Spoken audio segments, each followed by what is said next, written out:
Bueno, hoy vamos a ver, es una enseñanza que habíamos visto hace un par de meses, pero para mucha gente no estaban aquí cuando vimos la primera parte, porque enfocamos esa enseñanza con otro punto, lo miramos de otra manera.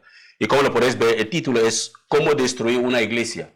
Una vez les comenté que cuando esta obra empezó, cuando mi pastor Luis vino de Argentina, de Córdoba, Argentina, y de todas las predicaciones que uno puede imaginar que se puede predicar en una iglesia, él buscó un título que para mí me volvió loco, no podía comprenderlo. Para mí parece que se había equivocado de venir aquí en España. Parece que había un error en todo lo que él hacía.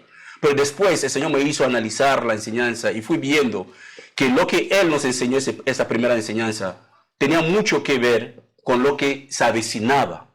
Como uno, como pastor o como uno, como creyente, tiene que comportarse en la iglesia. Porque no todo el mundo que se congrega de verdad es cristiano. Hay personas que se congregan porque buscan ayuda. Y buscan una iglesia donde le pueden ayudar. Personas nos han llamado en el pasado preguntándonos si en nuestra iglesia hacemos temas de banco de alimentación, si damos comida. Si hubiera dicho que en la iglesia sí, hubieran venido. Pero yo le hice entender que la iglesia no, porque no es la iglesia quien ayuda en el tema de los alimentos, es la asociación, que es separado de la iglesia. Sí, los que me llamaron para el tema de eso, yo le dije que la iglesia no hacemos eso en la iglesia. Pero no les hablé de la asociación. Porque mucha gente busca congregaciones donde les ayuda, para que les ayuda, no porque aman al Señor. Y muchas de las veces cuando tienen la ayuda que necesitan, esta comunidad, ya Dios, esta misma cosa que pedían de Dios, se convierte en un obstáculo para buscar al Señor. O otros lo usan para volverse tan sensible, buscando un motivo específico para que les digan algo o alguien le pisa en algún callo que tenía en su pie hace muchos años y ha curado, para que la persona usa esto como un pretexto, como un motivo para dejar de congregarse. Una de las cosas que he escuchado mucho es falta de amor. Hay falta de amor, crítica y esto. Pero yo quiero que, hermanos, analizamos esta enseñanza. Y me gustaría que cada uno de nosotros sacamos algo de esta enseñanza. Estoy seguro que hay personas sentadas aquí que en algún momento, quizás no en esta congregación, quizás en otras congregaciones, quizás en algún momento fuiste discriminada o discriminado o pensabas que no te amaban o te sentiste ofendido o ofendida porque tocaron algún pecado, alguna cosa en tu vida que tenías ganas ya de marcharte. O porque intentaban de aplicar la palabra de Dios y te ofendiste porque la iglesia estaba aplicando la palabra de Dios y te sentiste marginalizado. Ojo, la palabra nos enseña que la iglesia no acaricia el pecado. La iglesia es para recibir a los pecadores, para que cuando entran sean sanados de sus pecados. La iglesia no es un lugar donde se permite las cosas. Vamos a ver lo que dicen las escrituras sobre eso. ¿Por qué se lo digo? Porque un día un vecino conocido mío me mandó un mensaje y en la conversación le pregunté ¿qué tal está? Lleva como 4 años buscando la iglesia donde se sentirá cómodo para congregarse. Entró aquí, fui a otro y a otra y a otra y a otra. Fui buscando iglesias donde se sentirá cómodo. Y yo le dije, ¿no crees que tú eres el problema, no las iglesias? Las iglesias no pueden ser siempre el problema. Si se predica algo que está diferente del evangelio, mira, yo le aconsejo, sal corriendo. Pero si se predica el evangelio y contra el pecado, el amor verdadero que está en Cristo Jesús, pues tienes que quedarse ahí y alimentarte. Si buscas una iglesia perfecta, no la vas a encontrar. Y si la encuentras, no entres porque la vas a arruinar. Eso sí que es cierto. Si uno busca una iglesia perfecta, no la va a encontrar. Aunque existiera y tú la encuentras, no te metes dentro porque la vas a arruinar completamente. Así que las escrituras nos enseñan que la iglesia es el cuerpo de Cristo. No es cualquier lugar. La iglesia es el cuerpo de Cristo. Es un lugar que la gente tiene que estar viviendo en santidad. No escuchando tonterías por allá y tonterías por allá. O diciendo tonterías. No. Gente que vive en santidad. Que temen a Dios. Desean vivir de la manera que a Cristo le agrada. Donde todas las partes mismas de la iglesia, que son los miembros. Porque nosotros formamos parte de la iglesia. Porque la iglesia no es estas 4 paredes. Eso es un local donde se reúne la iglesia. Y ojo, Dios no vive en un local. Él no vive en templos hechos de manos de hombre, dicen las escrituras. Él vive en templos que Él mismo ha creado, que es usted y yo. Así que nuestras vidas deben ser santas para que Dios mora en nosotros. Dios no vive aquí, pero Él está donde 2 o 3 están congregados en su nombre. Su presencia nos acompaña cuando la iglesia está congregada en su nombre. Así que todos formamos parte del cuerpo de Cristo, parte de la iglesia, que tiene que estar unidos en funciones diferentes, pero todos en armonía.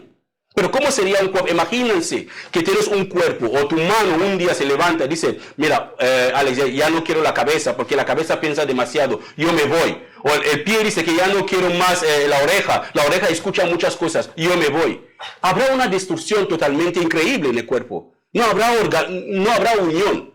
Pero mira bien, cuando su muela le duele, todo su cuerpo le duele, trabajan juntos para llevar la muela al hospital para que le curen. Eso es lo que la Biblia nos enseña sobre la iglesia, es el cuerpo de Cristo. Quiere decir que si hay una persona que las cosas le van mal en la iglesia, es trabajo de toda la iglesia sufrir con esa persona. Pero no es lo que hacemos. Deseamos mucho y hablamos y predicamos mucho de amor en la iglesia, pero somos muy falsos en la iglesia. Pero hablamos mucho de amor, predicamos mucho de amor. Insistimos que la gente tiene que amar. Jesús preguntó, ¿cómo vosotros os llamáis seguidores de Él? Porque aman a los que les pueden amar y dan solamente a los que les pueden dar. Un creyente verdadero que ama a Cristo ama a los que no pueden ser amados. Perdona a los que no deben ser perdonados. Presta a los que no deberían ni ser prestados, sin intereses. Es que hace lo contrario de lo que el mundo nos enseña. Es que cada parte del cuerpo tiene una función. Cada parte de nuestro cuerpo tiene una función. Los dientes están ahí para masticar, los ojos para ver, los oídos para escuchar, las manos para hacer cosas y los pies para llevarnos. Asimismo, cada miembro de la iglesia tiene una función. Si usted forma parte de una iglesia y no está haciendo nada, simplemente es como la vesícula, o no sé, no sé cómo se llama esta parte que se... hay una parte del cuerpo aquí que se lo destripan siempre cuando empieza a doler. La apéndice. Es como un apéndice que no, gracias. Es como un apéndice que no sirve para nada. Quiere decir que cada miembro del cuerpo de Cristo tiene una función. Dios no nos salva, no nos saca del mundo para ponernos en su reino para que crucemos los brazos. Él nos saca del mundo, pero nos deja en el mundo y nos pone en su reino, pero permaneciendo en el mundo, para que hagamos cosas para su gloria, cosas que Él tenía preparado antes de la fundación del mundo, para que nosotros pudiéramos andar en ella. Así que tal como ningún miembro de la iglesia debe causar división en la iglesia, o intenta destruir la iglesia, los miembros, las partes de nuestro cuerpo no intentan destruirse unos a otros. La única cosa que intenta destruirnos es el cáncer. Es cuando se mete en nuestro cuerpo. Así que alguien que está en una congregación, que intenta dividir la congregación o destruir la congregación, es como un cáncer para la congregación. Debe ser estripado. Si no habrá una metástasis. Irá de persona en persona, casa en casa, sembrando cizaña donde debería sembrar. Y las células, que son nosotros mismos de la iglesia, y estaremos ahí recibiendo toda esta basura. Pero vamos a ver lo que las Escrituras nos enseñan de cómo destruir. Si uno quiere destruir una iglesia, ojo, Satanás nunca ha intentado destruir una iglesia en nuestro tiempo desde fuera. Él lo intentó en el tiempo de los apóstoles. Hubo persecuciones. Si leemos el libro de los Hechos, había persecuciones constantes. Pero más que perseguía a la iglesia crecía. Las iglesias crecían, la gente se convertía más. ¿Por qué? Porque los perseguidos iban a diferentes partes y predicaban la palabra del Señor. Pero hoy en día, la persecución o la manera que Satanás usa está en la iglesia. Sus agentes funcionan en la misma iglesia. Y muchos pueden dejarse ser usados por Satanás, llamándose cristianos sin saberlo. Usted, yo o cualquier persona puede ser un instrumento de Satanás para destruir la iglesia que el Señor compró con su propia sangre, sin saberlo o quizás sabiéndolo. Así que tristemente, de alguna manera es posible que nosotros destruimos la iglesia, y como creyentes es necesario saber cómo se hace eso para que estemos atentos. Atentos no para destruir la iglesia nosotros mismos, pero atentos para saber cuándo Satanás está funcionando. Vamos a ver muchos pasajes diferentes en esa enseñanza de cómo destruir la iglesia, pero el primero que vamos a leer es Romanos capítulo 16, versículo 17. Romanos 16, 17. El apóstol Pablo dice, y ahora, mis amados hermanos, les pido algo más. Tengan cuidado con los que causan divisiones y trastornan la fe de los creyentes al enseñar cosas que van en contra de las que a ustedes se les enseñaron. Manténganse lejos de ellos. Así quiere decir que en la iglesia, obviamente, hay personas en la iglesia, habrá personas en la iglesia, y siguen habiendo en este momento personas en la iglesia que enseñan doctrinas que son totalmente diferentes de lo que las Sagradas Escrituras enseñan. Trastornan la fe de muchas personas. Trastornan la fe de personas, ¿en qué sentido? Si hay alguien en la iglesia que lee la Biblia y otras personas que no leen las Escrituras, ¿qué pasará con los que no leen las Escrituras? ¿Creerán cualquier cosa que escuchan quizás por internet? Cualquier cosa que escuchan quizás por cualquier predicador, que el que toma su tiempo para leer las Escrituras puede decir que no, yo he leído esta porción, no es lo que las Escrituras dicen. Así que es mucho más fácil que la fe de los que no estudian las Escrituras sea trastornada. Es mucho más fácil que la fe de los que no estudian la palabra sea llevado a un terreno totalmente desconocido y creen cosas que no son para nada bíblico. El otro día tuve una conversación con una mujer que me explicaba la visión que ella tuvo en el cielo y vio el rostro de Jesús y que la gente ahí en el cielo tenía unos 15 años. Y que, wow, todos menores de edad, qué triste. No podemos ser todos menores de edad. Y que no, todo el mundo en el cielo tenía 15 años, joven. ¿Pero dónde leíste eso en las Escrituras? Porque yo nunca le he visto eso en las Escrituras. Porque la única cosa que he leído en las Escrituras es que seremos igual a Él. ¿Igual a quién? A Jesús. Sí, y yo puedo llegar a la conclusión de que si seremos igual a Jesús, seremos como cuando Él murió, quizá a los 33 años. Así que todos que tienen dolores ahora, que tienen canas y ya se le han caído ya los dientes y todo, tranquilos, si mueres en Cristo, volverás a ser joven. Eso es seguro. Pero yo no creo que las Escrituras nos enseñan que seremos quinceañeros o quinceañeras toda la eternidad. Qué triste. Así que uno vive siendo mayor, grande, para luego morir y resucitar. Uy, 15 años. La Biblia no enseña eso, pero es mucho más fácil que los que no leen la palabra pueden ser llevados a terrenos totalmente desconocidos en eso. En esta porción de Romanos capítulo 16, 17, es parte de una carta que el apóstol Pablo manda a la iglesia que está en Roma y con instrucciones que él les dio. Después de haberles hablado en el versículo 15, en el versículo anterior, les ha hablado animándoles a buscar al Señor, a edificar a otros, que ellos tienen que buscar al Señor y ayudar y usar su conocimiento de Dios para edificar a otros. Algo que todo creyente tiene que hacer. Cuando conocemos las Escrituras, no es para discutir con los hermanos o para hacernos super espirituales más que los demás, es para la edificación de los demás, animar a otros, ayudar a otros para que crezcan espiritualmente. Eso es el motivo por el cual el Espíritu Santo da ese don a la iglesia. Los dones son para la edificación de la iglesia, para ayudar a los demás, no para uno mismo. El don de hablar con elocuencia, el don de interpretar lenguas, el don de hablar en lenguas, el don de profecía, todos esos dones siguen existiendo. Pero no es para uno mismo que lo tiene, es para edificar a otros. Algo que hoy en día nos cuesta bastante invertir tiempo. Nos cuesta mucho, hermanos, como cristianos, invertir tiempo para ver a otros ser edificados. Nos gustan siempre cuando los demás están bajo nuestra autoridad. Nos encantan ser superior a las demás personas, a las demás personas, porque buscamos nuestra propia comunidad y no buscamos la comunidad de las demás personas. Eso es lo que el mundo nos enseña. Primero yo, después yo, y tercero yo, y cuarto yo, y quinto yo, y después que venga lo que pueden venir después. Esos dos avisos que el apóstol Pablo da aquí, hermanos, en relación con los que causan divisiones en la iglesia y los que trastornan la fe de otros, no solo es para la iglesia de Roma. No es un aviso solamente para la iglesia de Roma. Es un aviso para nosotros, que si hay alguien que está causando división en la iglesia, alguien que está trastornando la fe de otras personas, porque quiere destruir la iglesia, porque es la herramienta de Satanás para destruir la iglesia desde dentro, manténganse lejos de ellos. Y no es falta de amor. Eso no es falta de amor.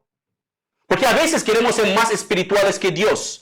Queremos ser más misericordiosos que Dios. Queremos ser más permisivos que Dios. Porque pensamos que, bueno, la Biblia dice eso, pero yo voy a demostrar. No, la Biblia nos dice, manténganse lejos de ellos. No son doctrinas de hombre. Es el Espíritu Santo quien inspiró a Pablo de escribir eso. Los que causan división en la iglesia, los que trastornan la fe de otros, manténganse de ellos. ¿Por qué ese tipo de aviso? Porque la mala compañía corrompe. Corrompe la mala compañía. Nosotros también debemos tomar en cuenta esas advertencias porque es para nosotros y nuestra generación y para esta iglesia. Es una de las muchas maneras que uno puede usar o Satanás usa para destruir la iglesia. Permitir que los que trastornan la fe de otros creyentes enseñan doctrinas de demonios o doctrinas de hombres que sigan con esta actividad en la iglesia es una manera para destruir la iglesia. Así que esas personas a veces no saben que son usadas por Satanás. O a veces saben que son usados, pero no les importa para nada. También vamos a leer lo que dice Santiago capítulo 4, versículo 11.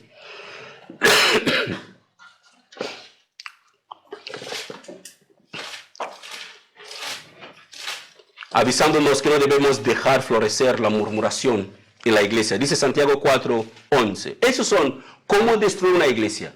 Dejando florecer personas que trastornan la fe de otros, que enseñan, que causan divisiones en la iglesia, dejándoles ahí para que se quedan porque uno quiere demostrar su amor más grande que el amor de Dios, o permitiendo que haya murmuración en la iglesia sin condenar el murmurador. Dice, hermanos, no murmuréis los unos de los otros. El que murmura del hermano y juzga a su hermano, este tal murmura de la ley y juzga la ley. Pero si tú juzgas a la ley, no eres guardador de la ley, sino juez. La murmuración es diferente de la exhortación. La murmuración es hablando cosas no con la intención de ser o de corregir o de resaltar algo bueno. Uno murmura para condenar, para criticar, no para hablar algo positivo. Siempre la murmuración tiene que ver con la negatividad. Así como creyentes tenemos que preguntarnos. Las Escrituras dicen que nuestros ojos es ventana para nuestro cuerpo. Si los ojos ven cosas perversas, terminarán todo el cuerpo siendo perverso. El alma permanecerá perverso. Así que lo que escuchamos también puede afectar nuestras almas. Porque las malas noticias a veces nos desaniman. No nos permite seguir adelante. Escuchamos amenazas, como Elías escuchó amenazas de Jezabel. Se desanimó. Porque nuestros oídos también pueden llevarnos a desanimarnos. Depende de las cosas que nosotros escuchamos. Así que si queremos destruir la iglesia fácilmente, eso es uno de los pasos. Permite la murmuración. Por eso también lo vemos en 1 Timoteo capítulo 5, versículo 19. El apóstol Pablo dice a Timoteo lo siguiente. Dice, no escuches ninguna acusación contra un anciano. Puede ser un líder de la iglesia, o puede ser un pastor, o quien sea. No escuches ninguna acusación contra. Esa es la ley misma del Antiguo Testamento. Porque hay gente que, mira, ¿sabe lo que me hizo el hermano Maciel? Me dijo esto. Y lo creemos sobre nuestra cabeza. ¿Sabe lo que hizo el hermano Maciel? Qué malo el hermano Maciel. ¿Sabe lo que hizo la hermana Yadira? Me hizo esto. La hermana Yadira le hizo esto a la hermana. No es lo que la Biblia enseña. La Biblia dice que no de ningún líder no escucha ninguna acusación contra un anciano, a menos que haya que 2 o 3 testigos. 2 o 3 testigos deben decir la misma cosa, que la hermana tal hizo eso o el hermano tal hizo eso.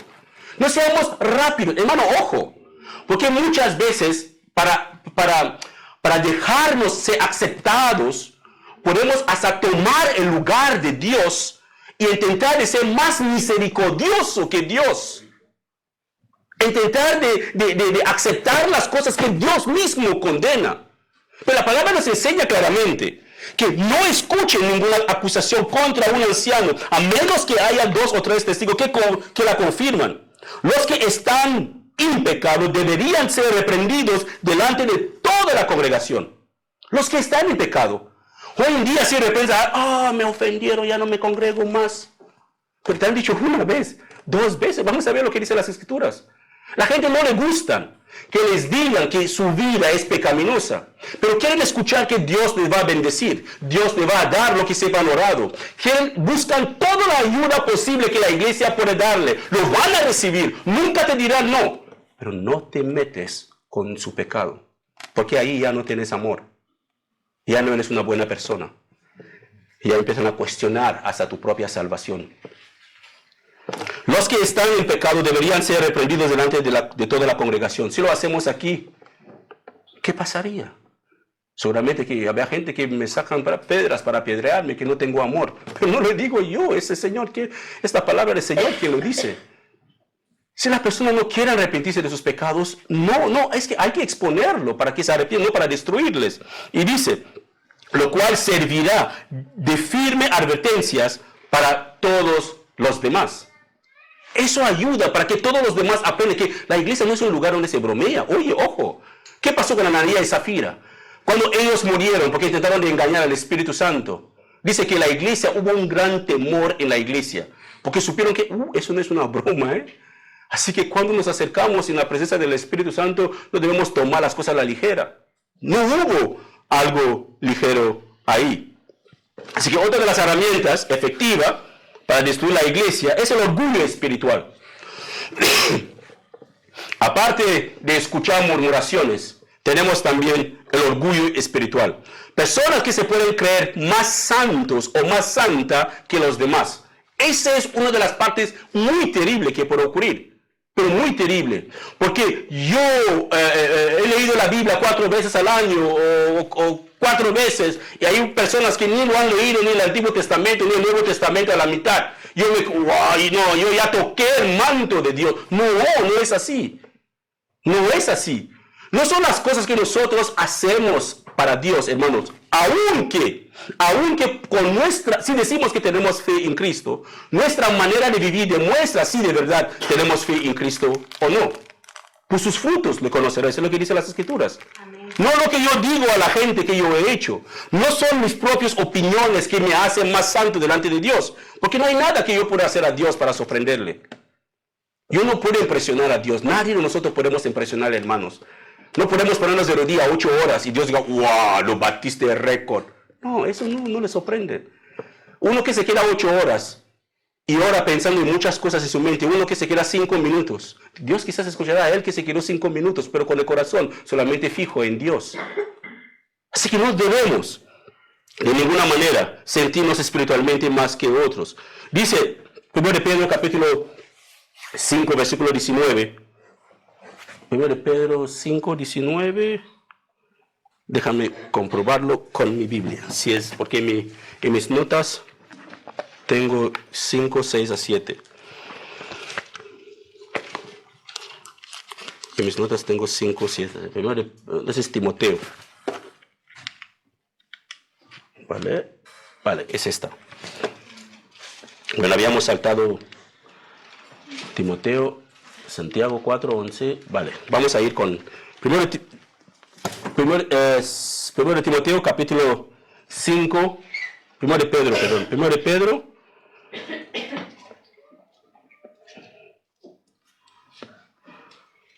Sí, 1 Pedro capítulo 5, versículos 6 a 7.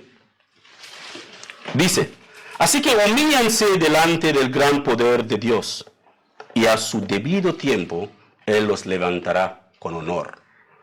Así que no hace falta que intentamos impresionar a nadie. Lo único que Dios demanda de nosotros es humillarnos ante su gran poder. Y Él en su tiempo, cuando le toca, como la Biblia dice que en el tiempo específico que Dios había decidido, Cristo vino y murió por nuestros pecados. No un día más, ni un día menos.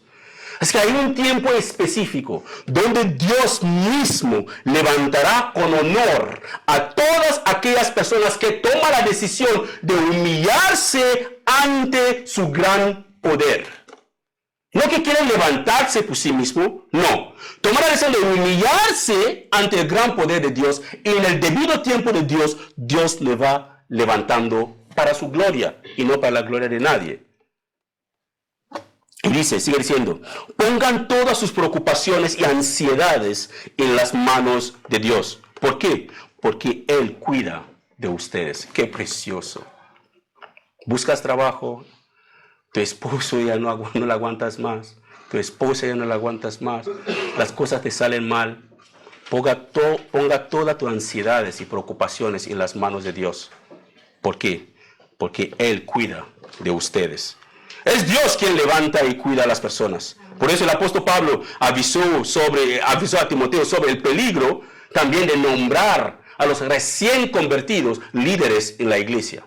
Esa es la cosa más peligrosa que puede ocurrir. A veces con la necesidad que hay en la iglesia, muchos de nosotros pastores podemos tener la precipitación de elegir a una joven o a una mujer o a una hermana o a un hermano para que tome una posición por la emergencia que hay. Pero quizá la persona es un nuevo convertido. Espiritualmente no ha sufrido lo suficientemente, no ha conocido la verdad sobre las Escrituras. El apóstol Pablo le dice a Timoteo, el 1 Timoteo capítulo 5, versículo 22, le dice: nunca te apresures cuando tengas que nombrar a un líder de la iglesia. No participes en los pecados de los demás. Así que nunca te apresures. ¿Por qué? Porque apresurarse en participar en los pecados o apresurarse en nombrar a líderes en la iglesia puede ser una manera también de destruir a la iglesia. Tal como hemos visto antes sobre la gente que no quiere humillarse, el orgullo espiritual. Es otra manera de destruir a la iglesia. Cuando uno participa en los pecados de otros también, es otra manera de destruir a la iglesia. Uno se puede preguntar, pero ¿qué significa participar en los pecados de otros? Participar en los pecados de otros es consolidar, aceptar o no condenar la vida pecaminosa de una persona por la intención de no ofenderle o porque no te importa. Puede haber personas en la iglesia viviendo en pecado, pero tenemos para no, bueno, es que me llevo bien con ella, me llevo bien con él, no quiero ofenderle porque eso va a estropear nuestra amistad, nuestra relación. Así que preferimos guardar nuestra amistad temporal con personas que no pueden agregar ni un día más en nuestras vidas, personas que no nos juzgarán en el día de juicio, ni estarán delante de Dios para defendernos. Queremos salvar esta relación, pero destruir una relación eterna con Dios. Eso es participar. Lo mismo, si tengo un vecino que me odia, yo lo odio, suponemos, y su hijo está cerca de una piscina, y yo estoy en mi balcón mirando hacia la naturaleza, el sol que sale del día, y su niño de 1 año resbala y se cae en la piscina, y se está ahogando, y se muere, y yo no levanto mi voz de alarma para avisar que el muchacho está muerto, o se está ahogando. Yo he participado en su muerte. Ese es asesinato también de mi parte. Y seré condenado por haber sido un testigo de su muerte. De la misma manera que si hay alguien en la congregación y nosotros sabemos, y la iglesia sabe que esta persona está viviendo intencionalmente en el pecado, pero no queremos ofender a la persona porque no queremos que se vaya, quizás porque ofenda mucho o porque es una persona muy carismática, no queremos que se vaya, queremos salvaguardar o guardar esa relación, queremos cuidarla. Pero olvidamos una cosa, que hay un Dios santo que nos ha dicho que no debemos participar en los pecados de otros. Participar en los pecados de otros no solamente significa que me voy con él para robar. Es sabiendo que es la persona quien robó y yo no digo nada que fue él quien robó cuando preguntan. O intentar de cubrir los pecados de otros. Cuando vienen, ¿quién hizo eso? No lo sé. Estás participando, él es cómplice de eso. El que da un falso testimonio en un juzgado o en un tribunal y después se descubre que es un falso testimonio, le castigan también por eso, por falso testimonio. Así que el que encubre los pecados de otros es igual que el mismo pecador, aunque él no lo cometió. Está haciendo lo mismo que la persona. Así que los pecados sexuales son uno de los pecados, tristemente, los pecados sexuales, que gobiernan muchas iglesias en nuestro tiempo. Muchas iglesias. He escuchado cosas que me he quedado asombrado. He visto cosas que me he quedado alucinado. Pero si no nos arrepentimos de algo, es como un día regalé una de esas Biblias de estudio de un predicador de Jimmy Swaggart que nos mandaron. Y yo no soy fan de él, no miro todos sus programas, pero le puedo asegurar que muchas de sus enseñanzas en el pasado, cuando me convertí, me ayudó para comprender la salvación. Así que le regalé a ese misionero que vino una vez aquí buscando una biblioteca, estuvimos hablando, y le enseñé la Biblia de estudio, le encantó, se lo llevó súper contento, se lo llevó a su casa. Y unos días después regresó, me dijo: Alex, tengo que devolverte la Biblia de estudio, ¿Por qué? ¿Por qué? Porque investigué sobre el autor y vi que el autor había hecho esto y esto y esto y esto y esto. Han pasado casi un año y pico, así que todo eso ocurrió. Pero esta mañana el Señor me hizo ver una cosa. No sé dónde. Dios a veces obra de una manera impresionante. Yo, en este momento, cuando ese hombre me devolvió la Biblia esta, no pensé en eso. Pero esta mañana, mientras que estábamos organizando aquí, antes que vinieran los hermanos, el Señor me hizo ver. David cayó en el mismo pecado que este predicador. David se arrepintió y Dios le perdonó. Y Dios usó a David para escribir muchos de los salmos. Este predicador cayó en el mismo pecado que David, se arrepintió públicamente y Dios le usó para escribir libros así y muchos otros libros. Eso ya me hizo ver la hipocresía que hay en nuestros corazones, la altivez espiritual que nosotros tenemos. Tenemos la facilidad de condenar a otros. No, él hizo eso, cayó en eso, así que no pudo usar su material. Pero ¿qué hizo David? Su nombre sigue igual. Dios lo perdonó porque se arrepintió. Si David no se hubiera arrepentido, ¿crees que Dios lo había perdonado? No. Él reconoció su pecado. Este hombre también reconoció su pecado. Se arrepintió delante de Dios. Y Dios sigue bendiciéndole de lo mismo. Si confesamos nuestros pecados a Dios, Él es fiel y justo para perdonarnos y limpiarnos de toda inmundicia. Primero de Juan 1:9 es lo que Él dice. Ezequiel 18:23, Él dice que si el pecador se arrepiente y se aparta de sus pecados, ciertamente vivirá. Así que Dios no tiene ese deseo de que nosotros muramos y terminamos en el infierno. Pero podemos acabar del infierno por el orgullo. Porque creemos que somos mejores que otros. No vemos nuestros pecados. Pero es mucho más fácil enseñar los pecados de otras personas. Así que el pecado sexual es la maquinaria más efectiva de Satanás en nuestras congregaciones. Es el pecado más común en las iglesias, no solamente en las iglesias aquí en España o en Barcelona, pero en muchas iglesias en África como en América Latina. Y uno de los pecados que tiene como un resultado espantoso para destruir a la iglesia. Y muchos pastores, a causa de eso, lo saben muy bien, que es un pecado que es muy común, es un pecado que destruye la iglesia. Pero muchos pastores, para no ofender a sus miembros de la congregación, para que la gente no se vayan, porque son ellos quienes diezman, quienes ofrendan, que traen todo el dinero, limitan esta parte, no quieren ni hablar de ese pecado para no ofender. Ese pecado, como todos los demás pecados, debe ser confrontado con dureza. Y si la persona que practica no quiere cambiar su manera de vivir, la Biblia dice que debe ser separada, echada fuera de la iglesia. Eso no es falta de amor, hermanos. No es falta de amor. He escuchado personas decir, no te metes en esto. No, eso no es justo. No es falta de amor. La Biblia dice, los que se llaman creyentes, vamos a leerlo. 1 Corintios capítulo 5, versículo 12. Mira lo que dice el apóstol Pablo. Cuando les escribí, anteriormente les dije que no se relacionaran con personas que se entregan al pecado sexual. Mira cómo él diferencia aquí, No se relacionan con personas que se entregan al pecado sexual. Pero no me refería a los incrédulos que se encuentran en el pecado, que se entregan al pecado sexual, o son ávaros o estafadores o rinden cultos a ídolos. Es que no me refiero a los que no están en la iglesia.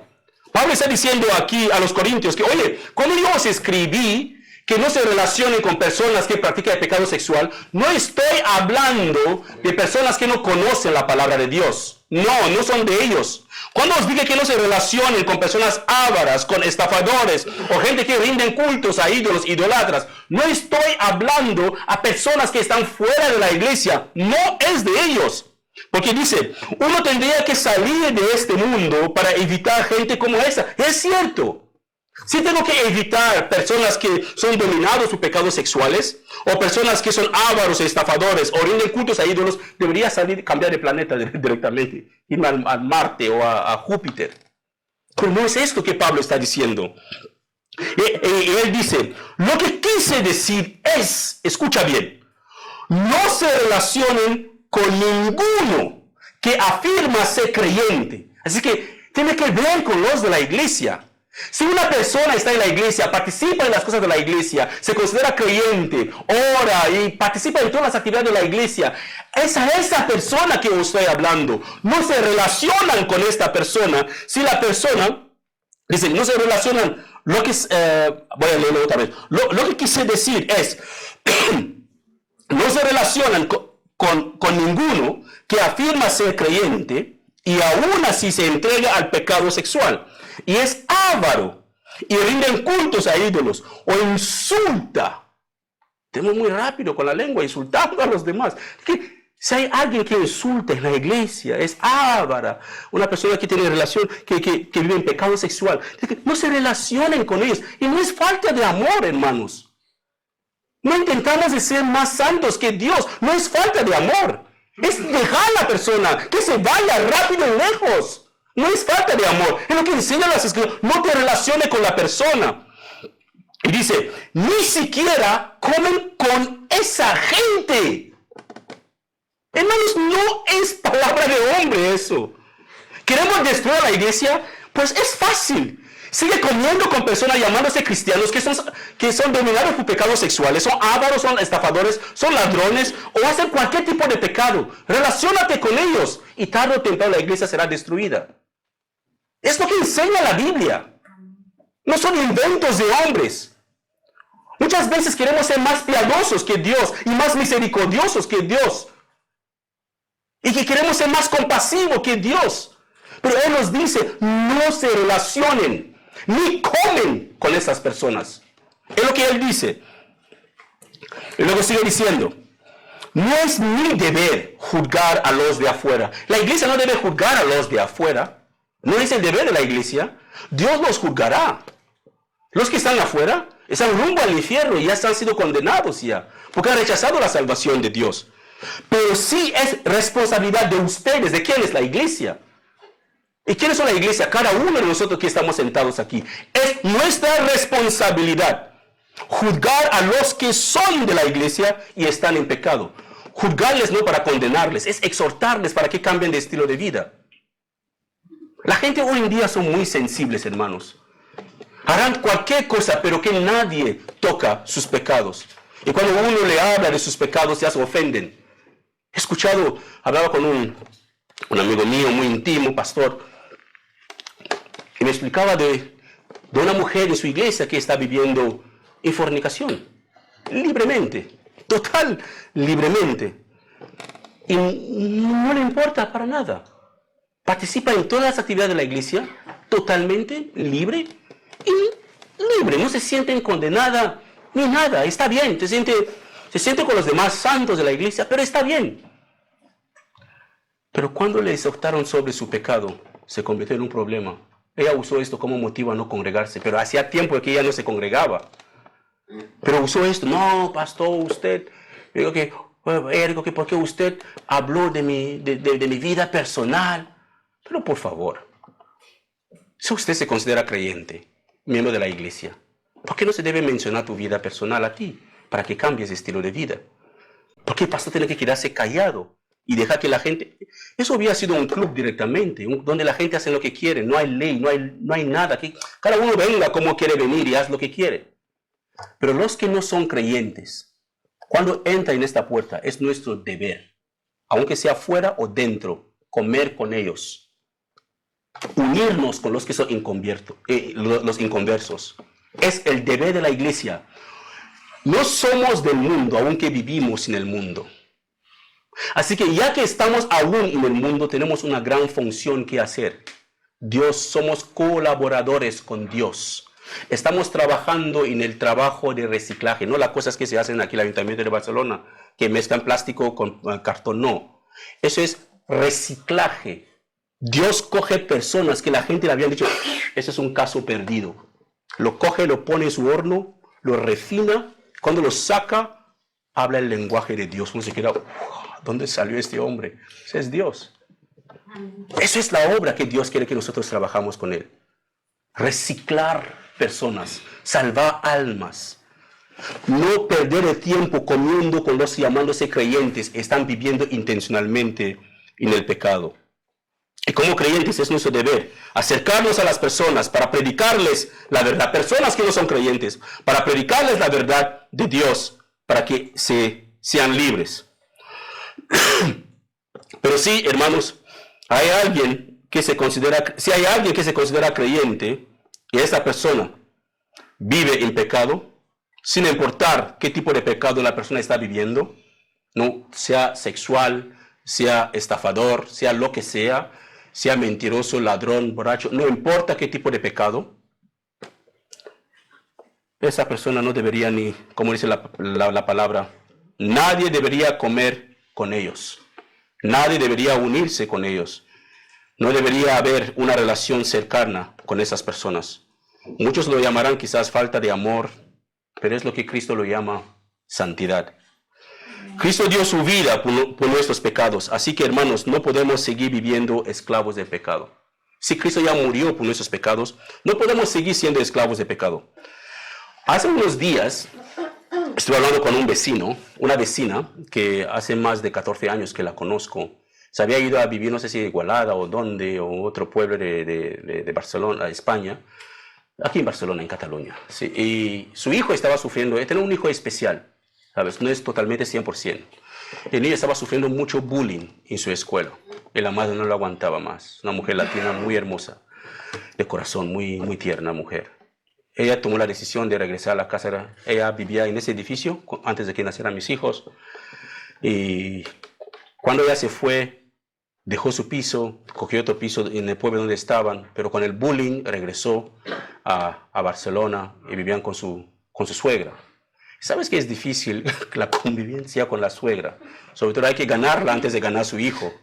Eso es el secreto. Si quiere que el matrimonio es dos cosas, vivir lejos de la suegra o ganar a la suegra primero antes de casarse con su hijo. Eso es tristemente es lo que yo he podido vivir, ¿sabes? Gracias a Dios que cuando conocí a mi suegra hubo feelings. Nos llevamos bien directamente y hasta que me invitó a comer y eso fue bastante bueno. Pues esta mujer necesita ayuda. Se fue a la asistenta social, nuestra asistenta social aquí abajo, para pedir ayuda. ¿Sabe lo que le dijeron, hermanos? Que le van a dar toda la ayuda que ella necesita, pero debe divorciarse de su marido. Y le dará toda la ayuda. Beca, 400 y pico dinero, le buscará trabajo, todo que ella necesita. Lo único que tiene que hacer es divorciar de ese hombre que no sirve para nada. Un matrimonio que funciona. Un matrimonio que están pasando por sus luchas. Porque su hijo no es 100% bien. Está recibiendo bullying. Finalmente encontraron una escuela aquí, en el barrio, donde el niño está bien. La escuela le ama, sus compañeros le aman. Y la mujer quiere ayuda para arrancar su vida. Y la asistenta social, nuestra asistenta social, le aconseja de divorciarse de su marido para recibir la ayuda. Cuando ella me comentó eso, mi mente explotó. Así que entendí por qué muchas mujeres con hijos que viven con sus maridos en casa no se quieren casar. Porque no quieren perder sus apoyos del Estado. Prefieren vivir en fornicación y recibir 400 euros y dinero y ayuda que hacer bien las cosas con Dios y perder todo el dinero que le pueden dar, pero que acabar en la eternidad con Dios. En la iglesia, Habla de personas del mundo, habla de personas en la iglesia, que prefieren vivir en fornicación. No les importa, su conciencia no les juzga, no les condena, pero prefieren eso, recibir los 400 euros que les pueden dar mensualmente, las becas escolares, transporte gratis para sus hijos. Y muchos de nosotros, pastores, lo sabemos eso, pero no queremos ofenderles. Queremos que se siente bien. Pobre mujer, pobre hombre, padre soltero, madre soltera. Bueno, mira, vienen de lejos, están sufriendo. Mejor que sigan en fornicación mientras les ayuden. No, hermanos. La Biblia nos enseña lo que hemos leído, que llevamos nuestras preocupaciones a Dios, porque Él cuida de nosotros. Dios cuida de nosotros. Hay hermanos en esta congregación que tomaron la decisión de poner sus vidas en orden con Dios y sus hogares empezaron a convertirse en bendiciones para otros miembros de su familia. Porque si confiamos en Dios, hermanos, si descansamos en su providencia, el que pone su fe en Dios jamás será avergonzado. Es lo que nos enseñan las Escrituras. Jamás. Sabemos que en nuestras congregaciones hay personas que intencionalmente viven en pecado. Pero ahora somos más misericordiosos o queremos ser más misericordiosos que Dios y aceptamos cualquier cosa para no ofender a la gente. Eso es destruir a la iglesia, hermanos. Destruimos a la iglesia cuando aceptamos el pecado, no condenamos el pecado. Espiritualmente orgulloso, cuando hay indiferencia en nuestros corazones, murmuraciones, cuando enseñamos doctrinas de demonios, o cuando trastornamos la fe de otras personas. Dice las Escrituras que ni siquiera come con esa gente. Y es la responsabilidad de la iglesia juzgar a los que son de la iglesia o que se consideran creyentes y están viviendo intencionalmente en el pecado. Así que si queremos destruir la iglesia, hermanos, solo debemos seguir dejando que el pecado siga su curso sin confrontarlo. ¿Queremos destruir la iglesia? Solamente dejamos que la gente viva como quieren. Que el pecado de la iglesia sigue su curso sin confrontarlo. Pero eso no quiere decir, ¿por qué lo hacemos? Porque no queremos ofender a las personas. Ciertamente, hermanos, Dios quiere que todos se salven. Dios no quiere que nadie acabe en el infierno. Porque las Escrituras lo ponen bien claro. El infierno no fue creado por nosotros. Fue creado por los ángeles. Satanás y los ángeles que rebelaron contra Dios. Así que si alguien termina en el infierno, simplemente porque rechazó la salvación de Dios. Hay una salvación gratuita que Dios nos da a todos. Gratuita porque su Hijo ya pagó por eso. Mira lo que dice Hebreos.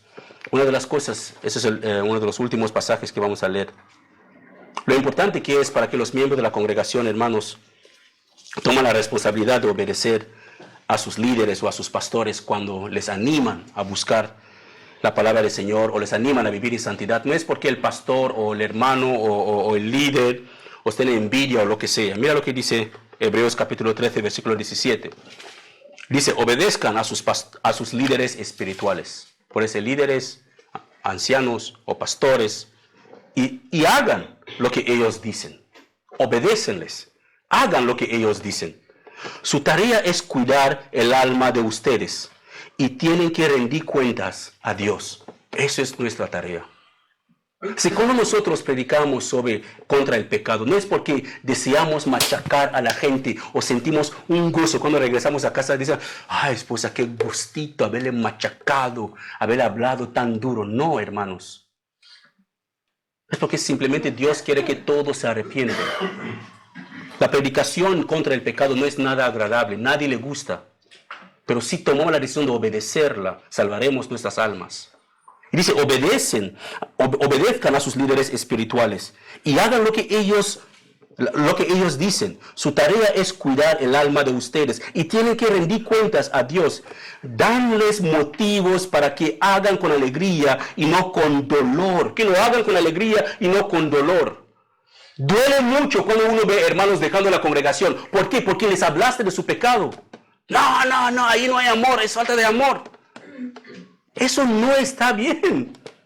Sinceramente no tenemos ningún derecho como pastores a obligar a la gente que se quedan en una iglesia. Porque las almas pertenecen a Dios, no a una congregación. No son las congregaciones que salvan, es Dios quien salva a través de Cristo. Así que mucha gente puede quedarse aquí y terminar en el infierno. O mucha gente puede quedarse en otra parte, ir al cielo o terminar en el infierno. No es la congregación que salva. Es nuestra relación personal con Cristo, nuestra fe en Él. Ahí viene la salvación. Así que la puerta siempre está abierta para los que quieren entrar y siempre abierta para los que quieren marcharse. Porque no hay ninguna ganancia. El otro día estaba diciendo a los hermanos que cuando leí la parte del apóstol Pablo que tomó la decisión de renunciar a sus derechos como pastor para cobrar por predicar la palabra de Dios. Y él citó a Pedro, que Pedro cobra y él va a visitarlos con su mujer. Y citó a muchos otros hermanos que cobran, que viven del evangelio. Y Pablo dijo que él tomó la decisión de renunciar su derecho de cobrar por el evangelio. Propuse en mi corazón que voy a hacer como Pablo. Y lo oré a Dios para que me dé un trabajo para sostener mi familia. Y para que mi trabajo pueda ser de bendición también para otras personas. Pero imagínense que si un día me levante y diga, hermanos, a partir del mes que viene ya ya tenés que pagarme el sueldo. Creo que no habrá ni nadie aquí después. Pero es mi derecho como pastor, bíblicamente hablando. Esto que la iglesia debería hacer. Los que le predican el evangelio deben vivir del evangelio. Los que reciben el evangelio deben participar en el mantenimiento de los que les predican. Es bíblico. Pero ya se convierte en otra cosa cuando ya todos los días, ¡pam, pam, pam! Dinero, dinero, da dinero, Dios te va a abrir los... No, no. Por eso que aquí recolectamos las ofrendas una vez al mes. Es el final de mes. Y para los que quieren dar. Hay meses que hemos ido hasta el cuello. Las hermanas de finanzas pueden decirlo. Hay meses que nos han sobrado unos euros y hemos salido pero bien victorioso y glorioso. Pero por amor a que nadie deja de congregarse por tema de dinero, mejor no obligamos, que cada uno da como propone en su corazón. Es Dios, es su obra. Él bendice al dador alegre, el que da no con tristeza ni por necesidad. Pablo lo pone bien claro aquí a los hebreos, obedezcan a sus pastores. Y esto último ciertamente no los beneficiará. ¿Quién no los beneficiará? Si ellos no hacen bien su trabajo con alegría.